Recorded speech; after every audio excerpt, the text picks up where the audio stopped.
En toute vérité, 11h midi sur Sud Radio, Alexandre Devecchio.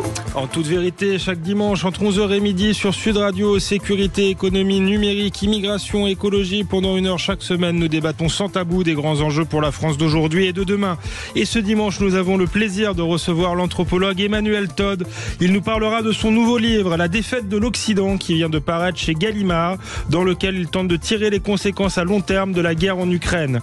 En 1976, Todd avait prédit avec justesse l'effondrement de l'URSS dans la chute finale. Cette fois, c'est la chute de l'Occident et en particulier des États-Unis qu'il prophétise. La guerre en Ukraine est-elle déjà perdue pour le camp occidental ?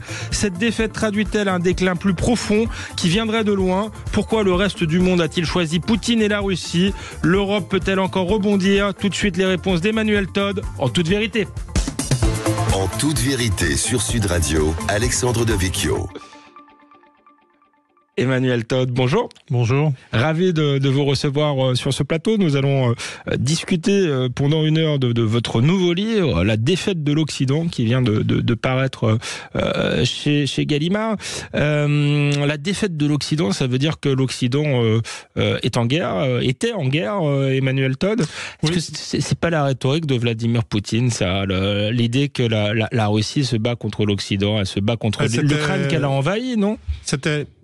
Tout à fait, mais dans ses discours, il a fait deux interventions d'échelle mondiale à la veille de ce que les Russes appellent opération militaire spéciale et ce qu'on appelle invasion, dans lequel, je le souligne dans le livre, il désignait clairement l'adversaire, et l'adversaire c'était l'OTAN, l'Occident. Et dans l'esprit des Russes, ce qu'ils font en Ukraine n'est qu'une dimension parmi d'autres de l'affrontement. Le véritable affrontement, d'ailleurs, a tout de suite été économique. Je veux dire, l'Occident attendait une victoire de la politique de Sanson. Bruno Le Maire, d'ailleurs, s'était particulièrement illustré en disant, quelques jours après la décision de sanction, qu'on allait mettre à bas l'économie russe. Et tout le problème pour les Russes, c'était de savoir si les mesures qu'ils avaient prises depuis 2014 pour se mettre en situation d'affronter de nouvelles sanctions occidentales allaient fonctionner. Alors ensuite, la surprise, c'est qu'ils ont eu plus de problèmes militaires qu'ils n'anticipaient et plus de succès dans leur défense économique qu'ils ne l'anticipaient également. Mais c'est la dimension économique qui fait de ce conflit, un conflit mondial. Oui, parce que on pourrait vous rétorquer, vous parlez de défaite de l'OTAN, des États-Unis, que l'OTAN n'est pas directement engagée dans cette guerre. Si, parce que la guerre indirectement, mais il n'y a pas de troupes de l'OTAN avec les Ukrainiens. Oui, mais la guerre, bon, si vous voulez, le truc des Occidentaux maintenant, le grand truc, c'est la sous-traitance et la délocalisation. Donc on a délocalisé notre industrie, donc les masses asiatiques nourrissent notre niveau de vie. On pourrait dire qu'avec l'Ukraine, on a délocalisé nos opérations militaires aussi. On a d'une certaine transformé l'Ukraine en un gigantesque mercenariat contre les Russes. Mais en son cœur, la guerre moderne, et peut-être même la guerre à toutes les époques, ça a été la technique. La capacité à fabriquer les instruments de la guerre, et c'est là que se joue l'affrontement. Et ce qui permet aujourd'hui de dire que les États-Unis et l'OTAN ont perdu cette guerre en Ukraine, c'est qu'ils ne sont pas capables de fournir l'armée ukrainienne en matériel suffisant. C'est-à-dire qu'il y a eu un affrontement, mais c'était pareil pour la Deuxième Guerre mondiale. Je veux dire, l'armée rouge, l'armée russe de l'époque, si on peut dire, a fini par écraser la Wehrmacht avec des pertes énormes parce que l'Union soviétique avait fait mieux en termes de construction de matériel militaire que les Allemands. Et à une plus petite échelle, Dieu merci, il est en train de se passer la même chose. Vous voyez, actuellement, on se dit, les débats du Congrès, allons-nous signer, voter des crédits supplémentaires pour les Ukrainiens, etc. Donc tout le monde s'inquiète. Mais la vérité, c'est que ça n'a aucune importance. On sait déjà, c'est dans des rapports de think tank affiliés au Pentagone, que l'industrie militaire américaine n'est plus en état de fournir l'Ukraine. Donc ils peuvent voter l'attribution de dollars, mais c'est pas avec des dollars ou des injonctions de payer qu'on fait la guerre. On va y revenir, hein, parce que dans les causes du déclin de l'Occident, dans votre livre, vous expliquez qu'il y a notamment notre dépendance, notre désindustrialisation massive, mais restons peut-être sur la question idéologique en préambule. Vous savez pas aussi Huntingtonien, en quelque sorte. Samuel Huntington parlait de choc des civilisations. Si je vous écoute, on est entre un choc entre l'Occident et le reste du monde. C'est qui est d'ailleurs la rhétorique de Vladimir Poutine. Est-ce que c'est pas dangereux de penser comme cela?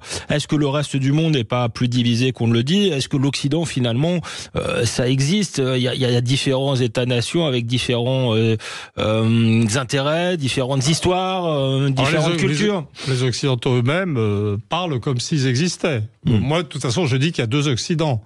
Il y a l'Occident libéral, historiquement, qui est constitué par la France, la Grande-Bretagne et les États-Unis. Les gens qui ont inventé, les nations qui ont inventé la démocratie libérale. Et puis il y a un Occident plus vaste, qui est l'Occident qui a inventé la modernité technologique et économique, qui comprend l'Allemagne et l'Italie. L'Allemagne et l'Italie n'ont pas laissé un grand souvenir dans l'émergence de la démocratie libérale. La contribution de l'Italie, ça a été l'invention du fascisme avec Mussolini, et de l'Allemagne, c'était le nazisme. Ouais. Et ces pays sont revenus dans l'orbite libérale de par la grâce de la présence des États-Unis, de l'armée américaine. De l'armée américaine. Donc les Occidents, il y en a deux, mais c'est vrai, je ne suis pas Huntington. C'est dur à dire, ouais. Oui, c'est vrai que c'est pas facile. En un sens, et je le suis en un autre. Donc, je ne le suis pas pour ce qui est de l'analyse du monde dans son ensemble, parce que la grande variable de Huntington, c'est la religion. Mais une religion qui est... Il colle des étiquettes au peuple. Vous voyez, il y a il y a la sphère, je ne sais plus comment, confucéenne, la sphère ceci, la sphère cela. Je crois qu'il doit parler de la sphère orthodoxe pour les Russes, ce qui pour moi est du pur pipeau, parce que je sais que le régime russe, Poutine, surjoue un peu l'orthodoxie comme un élément conservateur. Mais ce qui avait provoqué la révolution russe, en fait, en 1917, c'était l'effondrement de l'Église orthodoxe et le manque de foi des paysans russes. Mais c'est des étiquettes, il ne sait pas de quoi il parle. Il classe comme ça, il ne sait pas de quoi il parle. Mais pour moi, quand je divise le monde, j'utilise des catégories anthropologiques plus profondes, qui sont les structures de parenté, les structures familiales. Donc, je dis qu'il y a un monde patrilinéaire, c'est-à-dire ce monde où la définition du statut social de l'enfant est définie par la parenté du père, et puis un monde bilatéral où c'est le père et la mère. L'Occident, c'est le monde bilatéral. On va y revenir justement sur cette définition anthropologique de l'Occident et du reste du monde, mais on fait la première pause dans cette émission. On se retrouve dans quelques minutes en toute vérité avec Emmanuel Todd pour parler de la défaite de l'Occident, son nouveau livre chez Gallimard. En toute vérité, 11h midi sur Sud Radio, Alexandre Devecchio. Nous sommes de retour en toute vérité avec Emmanuel Todd qui nous parle de son nouveau livre La défaite de l'Occident. Ça vient de paraître chez Gallimard. Il y tire les conséquences à long terme de la guerre entre la Russie et l'Ukraine. Il nous explique notamment que c'est une guerre finalement entre l'Occident et la Russie, voire l'Occident et le reste du monde. Je lui demandais à Emmanuel Todd avant la pause s'il était huntingtonien. Le mot est un peu difficile à prononcer, mais en tout cas, s'il croyait au choc des civilisations. Vous me répondiez, Emmanuel Todd, qu'en une certaine manière, oui, mais que contrairement à Huntington, vos critères n'étaient pas nécessairement religieux, mais plutôt anthropologiques. Est-ce que vous pouvez nous expliquer, parce que je vous ai interrompu avant la pause. Non, je veux dire, sur les 3/4 de la planète, il y a des systèmes familiaux, de parenté, qui mettent les hommes au centre, en fait. Et puis, l'Occident, pas la totalité de l'Occident, d'ailleurs, ça serait moins vrai pour le Japon et l'Allemagne, par exemple. les pays annexés par l'Occident, l'Occident libéral, il y a des systèmes de parenté plus équilibrés pour ce qui concerne les rôles masculins et féminins. Et ce sont les lieux d'épanouissement du féminisme moderne et des idéologies modernes, LGBT ou autres. Là, comment dire, ça me paraît plus profond. Je n'aime pas la façon, je l'ai dit, dont Huntington utilise les religions comme des étiquettes sans savoir ce qu'il y a dedans. Mais là, dans ce livre, par contre, quand même, au-delà de ces systèmes de parenté... Vous parlez quand même de religion.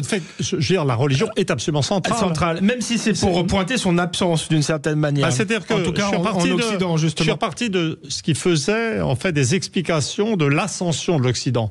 Si on prédit... la chute, dans des termes un peu extrêmes qui ne sont pas dans le livre, la chute de l'Occident, le mieux c'est de partir de l'ascension d'abord. L'ascension, je reprends les conclusions admises, pas universellement, mais presque, du grand sociologue allemand Max Weber, avec l'éthique protestante et l'esprit du capitalisme.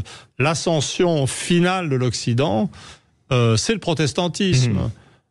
Pas pour des raisons religieuses tellement sophistiquées, mais parce que le protestantisme exigeait l'alphabétisation de tous. C'est-à-dire chaque fidèle devait être capable de lire les Écritures, ou au moins le petit catéchisme de Luther. Et il a procédé, le protestantisme est la religion qui a réussi, pour la première fois dans l'histoire de l'humanité, l'alphabétisation complète d'une population.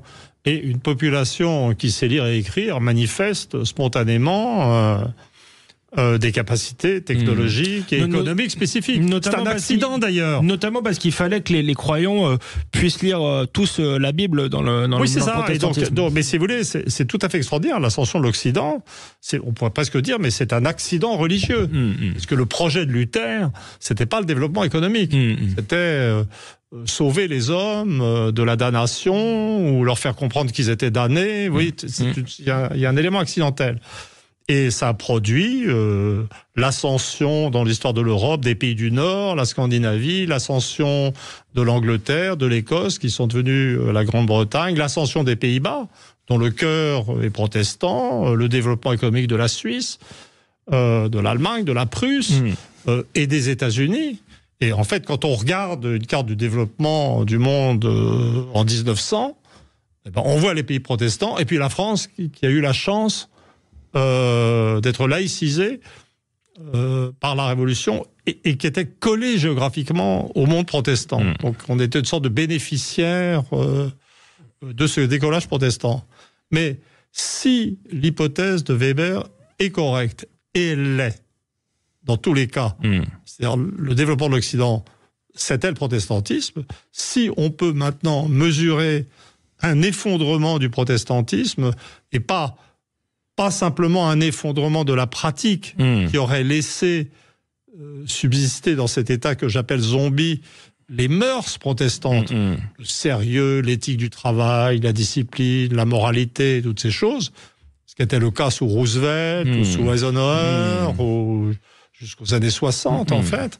Mais si on entre dans une phase comme depuis les années 2000 de ce que j'appelle protestantisme zéro, c'est-à-dire où il ne reste plus rien, on comprend la baisse du niveau éducatif, le choix de la globalisation qui est aussi un choix du rejet de l'éthique du travail, c'est de faire travailler les types à l'extérieur quand même. On se rend pas compte à quel point quand même, quelque part, la globalisation, c'est le rejet par l'Occident du travail manuel, quand même, aussi. Effectivement, Occident fondé sur où le citoyen était un travailleur, un producteur, d'une certaine manière. Aujourd'hui, c'est un consommateur. C'est ce que vous nous expliquez. Le nouveau projet, en tout cas. Alors, dans la première phase de la société de consommation, ce qui était en France les 30 Glorieuses, et qui ont leur équivalent ailleurs,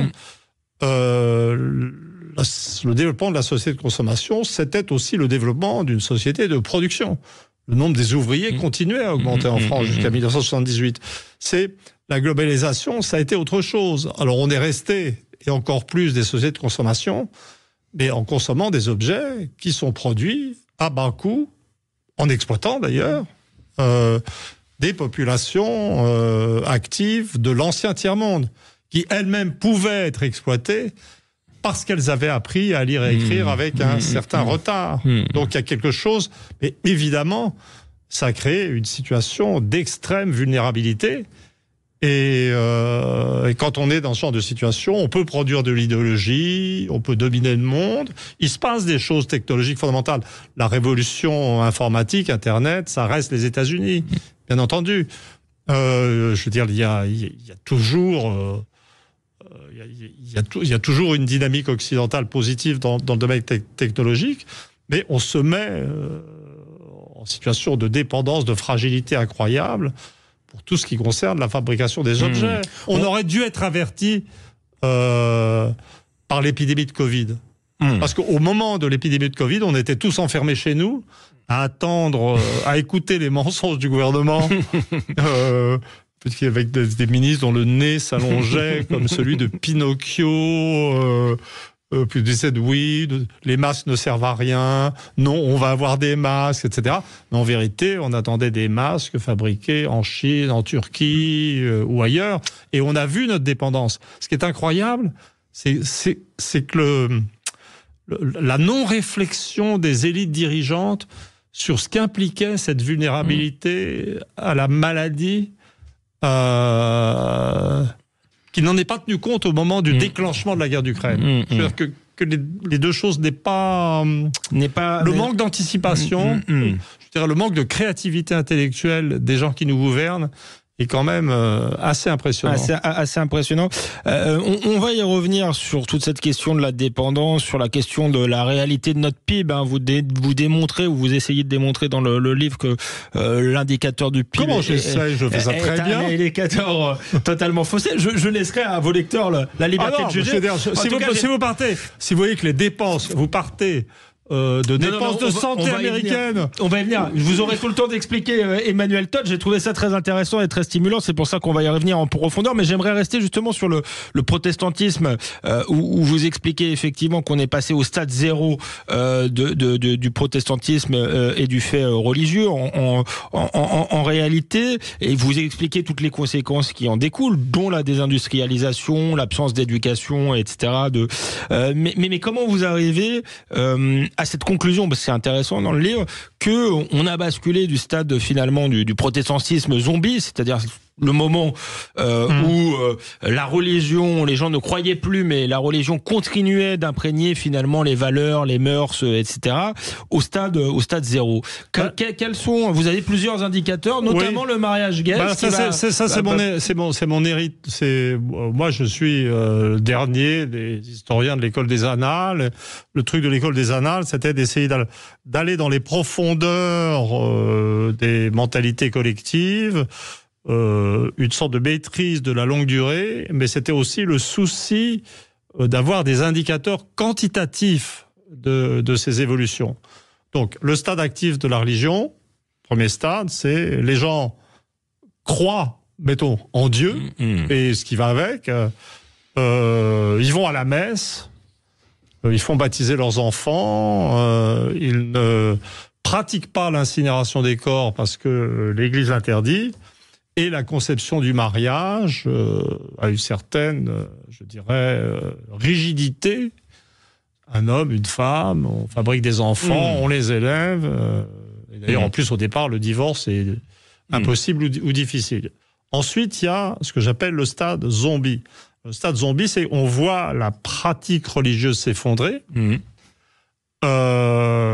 mais les gens continuent à faire baptiser leurs enfants. Ils continuent à ne pas incinérer leurs morts et ils continuent, même s'ils ont le mariage civil, dans leur esprit et dans leur pratique, ressemble quand même énormément au type d'engagement qu'était le mariage chrétien. Ouais. Oui. Le stade zéro, c'est autre chose. Les gens cessent de faire baptiser leurs enfants. Y compris d'ailleurs dans les pays protestants où le baptême est en fait moins central, je dirais doctrinalement.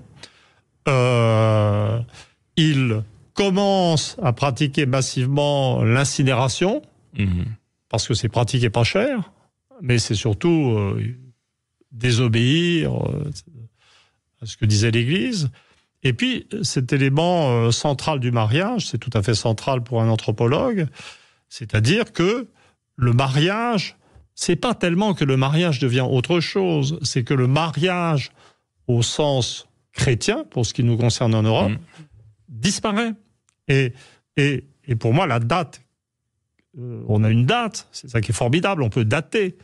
Le mariage pour tous, c'est-à-dire l'union de personnes de même sexe, est quelque chose que je ne juge pas, mais qui me sert d'indicateur pour dire, à telle date, si on établit le mariage homosexuel, on a une date qui nous dit qu'on a atteint un état religieux zéro. C'est très commode, vous voyez. Merci Emmanuel. Je ne suis pas moralisateur. Non, je sais bien. Je suis un statisticien ravi. Je sais bien que c'est une date et qu'on est dans l'ordre du constat et que vous portez pas de jugement sur la question du mariage gay. On continue à discuter de tout ça après une courte pause sur Sud Radio. En toute vérité, on parle effectivement du dernier livre d'Emmanuel Todd, La défaite de l'Occident. C'est chez Gallimard. À tout de suite, en toute vérité. En toute vérité, 11h midi sur Sud Radio. Alexandre Devecchio. Nous sommes de retour sur Sud Radio avec Emmanuel Todd, que nous sommes ravis de recevoir ce dimanche. Il vient nous parler de son nouvel essai qui vient de paraître chez Gallimard avec une thèse décliniste, on peut dire ça comme ça, la défaite. Non, je le vois au Chédar. Parce que le déclinisme, si vous voulez, ça évoque un type de tempérament pessimiste qui s'arrache les cheveux, etc.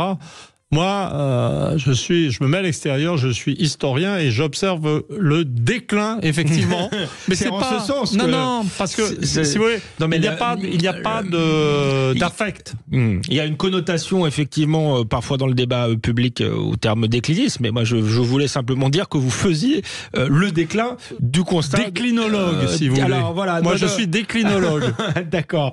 Donc, on est ravis de recevoir le déclinologue Emmanuel Todd qui nous parle de la défaite de l'Occident, son dernier livre chez Gallimard. Vous nous expliquiez avant la pause, Emmanuel Todd, que ce déclin, cette chute était due notamment à la disparition du protestantisme, qui avait été finalement un déclencheur du développement économique de l'Occident. L'une des conséquences, notamment avec la disparition de l'éthique du travail qui allait avec le protestantisme, c'est une désindustrialisation massive. Et dans votre livre, vous expliquez que les indicateurs économiques qu'on a, notamment le PIB, sont totalement faux et que notre PIB n'est pas beaucoup plus important que celui de la Russie. On dit souvent que la Russie a le PIB de l'Espagne, que c'est une fausse puissance. 3% de l'Occident. Ouais. Le PIB russe. Mais donc le PIB, ce qui n'est rien. C'est-à-dire que le PIB à l'origine, quand j'étais jeune, pendant les 30 Glorieuses, c'était en fait l'agrégation de valeurs ajoutées, mais des valeurs ajoutées qui concernaient la construction automobile, de frigidaires, de télévision, de logements, de biens réels. Puis le PIB, c'est devenu des valeurs ajoutées concernant des activités de services mal définies, des rémunérations d'avocats surpayés, de dentistes surpayés, encore que les dentistes sont très utiles et font des choses. Voilà. Et le PIB américain est facile à attaquer statistiquement parce que il a divergé la réalité trop. C'est-à-dire que, et par la santé et par le côté médical. C'est-à-dire que, si je ne me trompe pas, les dépenses de santé, c'est 18% du PIB américain. Et l'Amérique, sur le plan des performances de santé, de longévité, etc., est en retard sur tout le monde maintenant, avec des hausses de mortalité, avec une mortalité infantile qui est maintenant supérieure à celle de la Russie. Et donc, c'est essentiellement des dépenses de services. Et donc, j'ai déduit de la contre-performance médicale américaine un déflateur des services dans le PIB de 60%. Donc, j'ai sanctuarisé ce qui restait de production de biens et d'activités réelles aux États-Unis. J'ai appliqué 3 coefficients. Et j'arrive à cette conclusion assez surprenante que le PIB par tête réel des États-Unis est probablement, j'appelle le pire les États-Unis plutôt que le PIB, produit intérieur réel, par tête, c'est un peu au-dessous de la France et de l'Allemagne. C'est-à-dire qu'en fait, c'est pas du tout l'espèce de pays, voilà. C'est un exercice statistique absolument, je crois, nécessaire. Et surtout, les universités américaines woke ne produisent plus, j'allais dire, d'ingénieurs. C'est là où il y a les ingénieurs russes produisent. C'est là où il y a un différentiel avec la Russie. Je veux dire, si vous postulez des nombres d'étudiants par génération à peu près égaux, c'est assez difficile, mais les Russes doivent être à 23% des étudiants qui font des études d'ingénieurs, et les États-Unis sont à 7%. Mais c'est les dysfonctions du système. Je rends le dollar, monnaie du monde, assez responsable du déclin américain aussi à un niveau économique pur, puisque faire de l'argent aux États-Unis, pour en faire, il faut apprendre un métier qui vous rapproche des sources sacrées qui produisent le dollar, cette monnaie du monde, qui ne coûte rien à produire. Et en fait, la rentabilité d'études qui rapproche de la création de dollars rend les études d'ingénieurs, les études scientifiques, pas tellement rentables. Et d'où ce déficit extraordinaire en production, bien sûr en production d'hommes capables de faire les choses. Le livre est quand même... Je voudrais pas que ce livre apparaisse comme idéologique. Moi, je suis très fier de ce livre. C'est mon dernier, et j'en suis très fier. Et je veux faire une sortie élégante avec un bouquin dont je suis très fier. Et moi, j'en suis très fier pour sa base de recherche.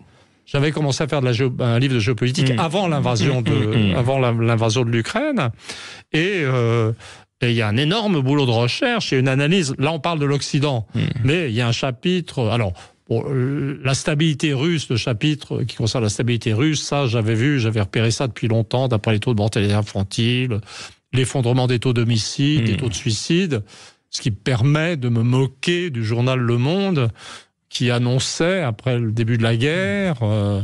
que Poutine, après avoir mené sa société à l'abîme, l'entraînait dans la guerre. La vérité, c'est que la société russe de l'époque Poutine est une société qui a retrouvé ses marques, qui progresse dans toutes les directions.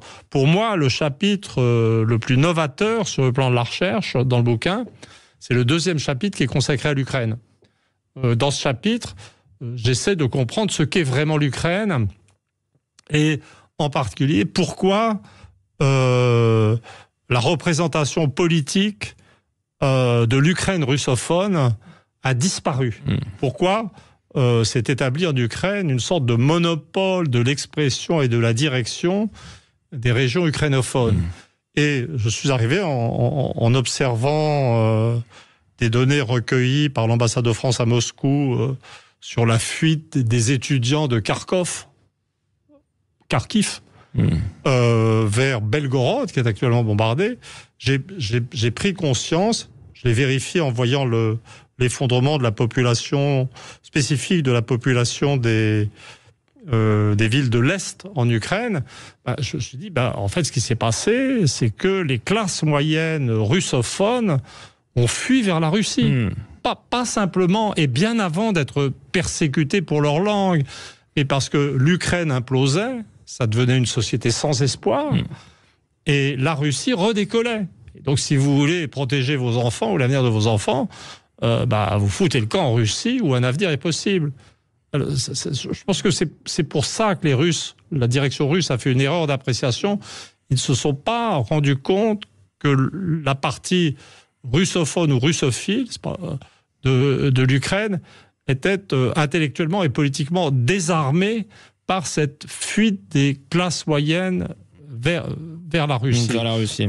C'est du boulot, en fait. C'est du travail de recherche. C'est vrai, mais... Vous voyez, moi, ma crainte, c'est que les gens ne comprennent pas toute la recherche qu'il y a dans ce bouquin. Il y a beaucoup d'éléments factuels passionnants, notamment ceux concernant le PIB, parce que ça rejoint des intuitions qu'on peut tous avoir et qu'on a pu avoir au moment de Covid sur la désindustrialisation, notre dépendance, notre incapacité à produire quoi que ce soit. Mais peut-être, moi, j'ai lu le livre, j'ai trouvé passionnant. Il y a peut-être aussi une limite, c'est que je suis absolument convaincu, si vous voulez, de la décadence de l'Occident, parce qu'on l'observe tous les jours. Pour vous faire une confidence, il se trouve que j'ai jamais mis les pieds en Russie. J'écoute ce qu'on me dit. On me décrit pas non plus la Russie comme un pays hyper avancé. Et à vous lire, on a parfois l'impression que c'est le cas. Alors je sais pas si vous avez mis les pieds en Russie ou pas, mais c'est bien je suis allé en Russie juste après l'effondrement du communisme 2 fois. Le pays était dans un état épouvantable. Comme j'ai suivi ça de mon premier voyage au Japon, j'ai perçu le Japon comme un pays européen par rapport à la Russie.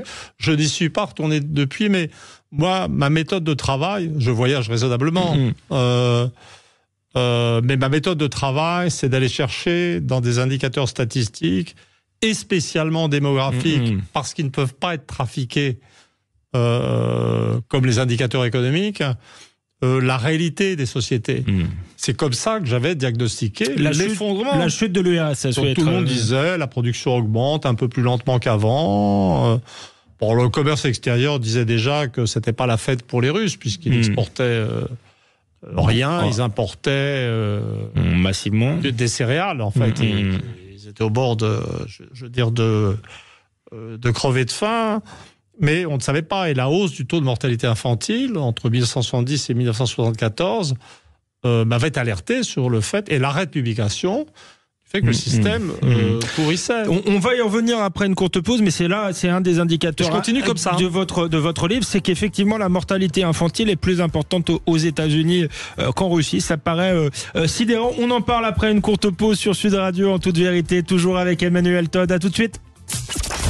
En toute vérité, 11h midi sur Sud Radio, Alexandre Devecchio. Nous sommes de retour en toute vérité sur Sud Radio avec Emmanuel Todd, auteur de La défaite de l'Occident, qui vient de paraître chez Gallimard, où il essaie de tirer les conséquences à long terme de la guerre entre la Russie et l'Ukraine. Il nous dit d'ailleurs que c'est une guerre qui oppose la Russie à l'Occident et que nous sommes en train de la perdre, notamment parce que l'Occident décline. Et parmi les indicateurs du déclin de l'Occident, il y a la mortalité infantile, Emmanuel Todd, et vous nous expliquez, indicateur troublant, que la mortalité infantile est beaucoup plus importante aux États-Unis qu'en Russie. Comment vous obtenez ce chiffre et qu'est-ce que ça nous dit sur l'état de ces deux sociétés ? Non, c'est un révélateur qui est très efficace, parce que les enfants de moins de 1 an sont ce qu'il y a de plus fragile, et c'est l'un des points d'application. Je dirais, pour obtenir des mortalités infantiles très basses, il faut des sociétés qui fonctionnent très bien dans toutes les dimensions.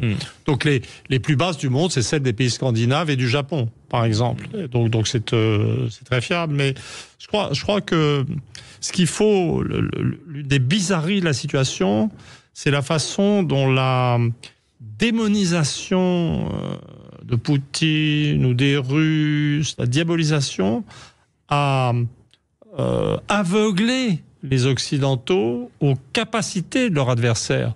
Je conçois, moi je ne suis pas russophobe, mais je vois bien qu'il y a beaucoup de russophobes.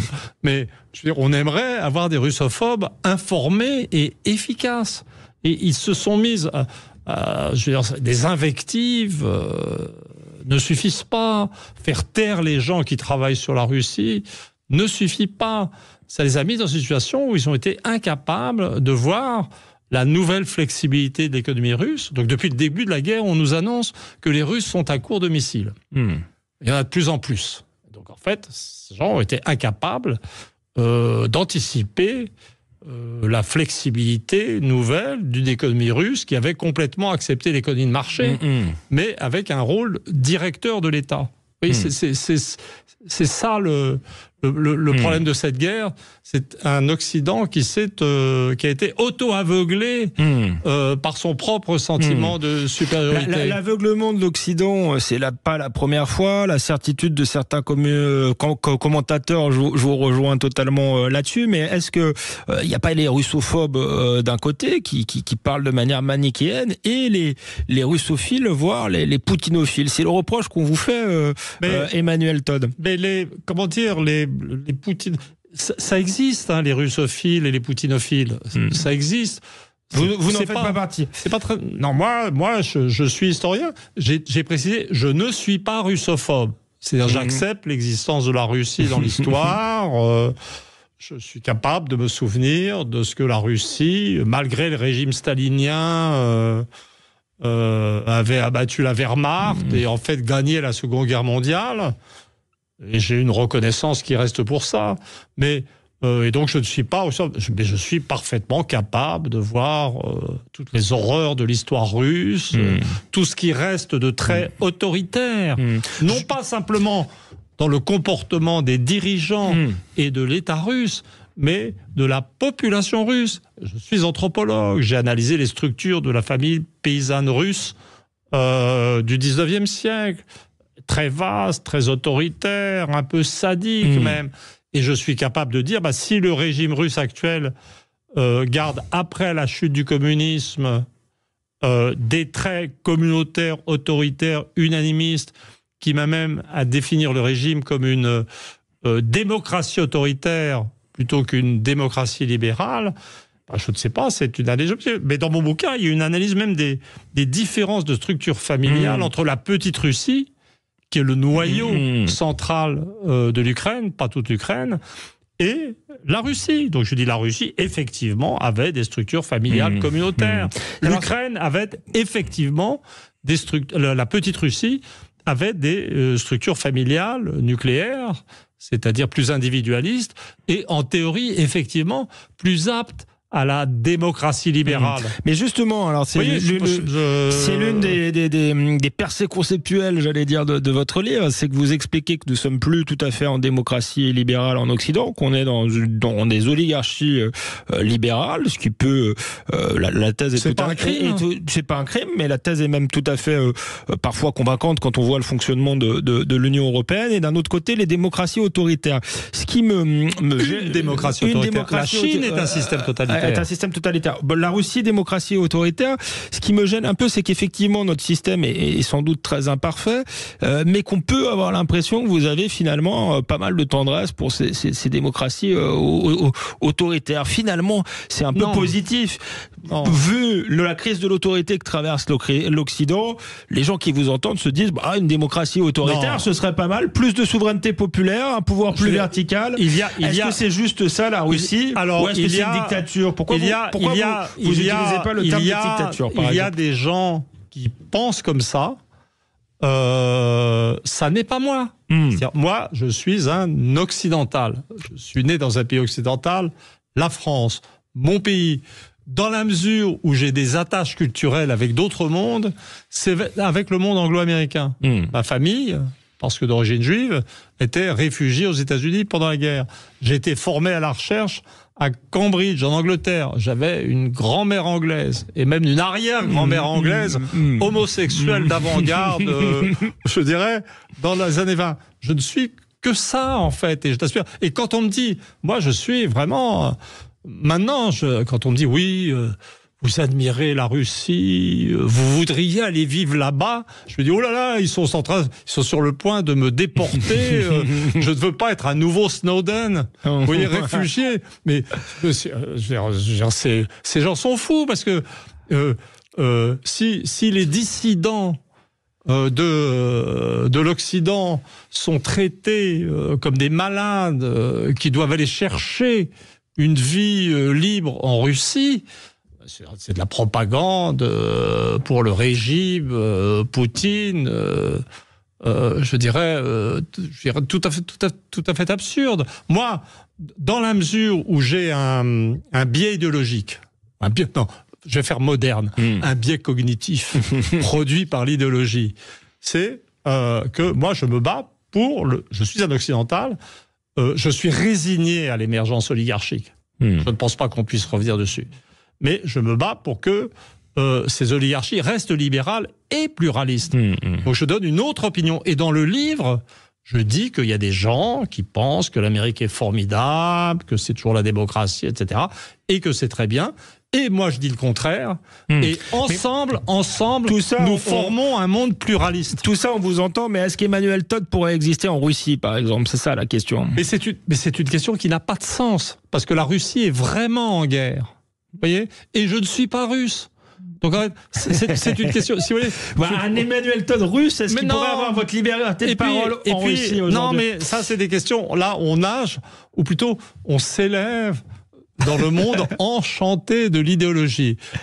Les gens qui font de l'idéologie, c'est des gens qui réfléchissent sur des mondes qui pourraient être ou qui devraient être. Et un historien ou un anthropologue, c'est quelqu'un qui réfléchit sur les mondes qui existent en vrai. Et justement, le monde qui existe en vrai est peut-être beaucoup plus complexe que la manière dont il nous est présenté, puisque vous expliquez dans votre livre que l'Occident, finalement, est minoritaire et que le reste du monde suit la Russie aujourd'hui. Comment vous l'expliquez? Et il y a beaucoup une question de valeur, c'est ce que vous expliquez. Il y a une dimension des valeurs, mais c'est une crise qui est provoquée par l'Occident lui-même. C'est-à-dire que les idéologies occidentales, le féminisme c'est très bien, mais je pense que les Occidentaux, dans le noyau dur libéral, n'ont pas été capables de voir que le féminisme, dans ses formes les plus élaborées, était né dans des sociétés où le statut de la femme était déjà assez élevé et que ça n'était pas quelque chose d'universalisable. Et donc, en voulant universaliser, en exigeant que le monde entier, le monde patrilinéaire s'aligne sur... Vous savez, quand on lit les textes russes, ils sont très ironiques et très lucides. Il y a des discours de Poutine où il dit non, on ne veut pas des valeurs de l'Occident, mais l'Occident fait ce qu'il veut chez lui. Juste on n'a plus qu'une minute, mais vous allez même plus loin que ça. Il y a le féminisme et surtout le néo-féminisme, le wokisme effectivement qui est regardé avec des grands yeux, je dirais, en dehors de l'Occident. Et puis il y a l'idéologie trans. Et là, pour le coup, vous avez beau être un libéral, vous expliquez qu'on marche sur la tête. Là, il y a un problème de rapport à la vérité. C'est-à-dire que LGB, lesbien, bisexuel, homosexuel, gay, j'ai été élevé dans l'idée que tous les goûts sont dans la nature, et donc je dis bienvenue, pas de problème. Et puis avec mon arrière-grand-mère anglaise dont j'ai parlé, nous, dans la famille, c'était déjà réalisé avant la guerre. Ajouté, et bizarre d'ailleurs. T pour transsexuel, ouais. Transsexuel, parce que c'est tout à fait autre chose. D'ailleurs, c'est un peu, je dirais, désobligeant pour les précédents. C'est dire qu'on peut, qu'un homme peut devenir une femme un homme, etc. Et la biologie dit non. Je veux dire, alors il y a des gens qui pensent ça, qui pensent qu'ils sont d'un autre sexe. Ils existent. Vous les respectez ? Il faut les protéger, c'est comme ça.